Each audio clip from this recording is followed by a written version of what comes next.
అయ్యో నా పేద ప్రజలు అనే మాట మాత్రం ఈయన నోటికి రాదు.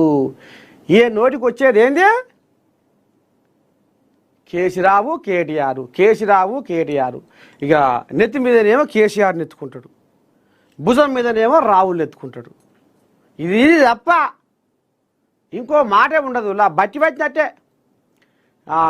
చిన్నతనంగా పోరగాళ్ళు ఏం చేస్తారంటే కొన్ని పదాలు రాకపోతే ఇక ఏం లేదు ఎట్ట లేదు వామ్మో, ఇప్పుడు బయటకు పోతే సారు తొడపాశం పెడతట్టుండు, ఏం చేయాలి అని ఇక అవి బట్టి పడతారు, ఆ జవాబును బట్టి పడతారు. రేపు పొద్దుగాల మరి పాఠం ఓపెన్ చెప్పాలన్నా.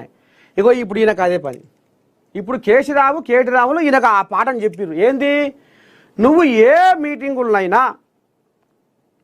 ఏ సభలనైనా ముందుగా నువ్వు మాట్లాడేది మా అయ్య పేరు నా పేరు, మా కొడుకు పేరు నా పేరు, మా కేసీరావు ప్రధానమంత్రి అవుతాడు, మా రాములు ముఖ్యమంత్రి అవుతాడు.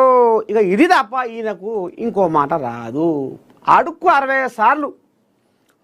60 సార్లు వాళ్ళ పేర్లనే జపించుకుంటా, వాళ్ళ పేర్లనే స్మరించుకుంటా కాలం వెళ్ళదీస్తుంది ఈ కోయిలాగా. ఇంకా ఏమంటుండో ఇందాం.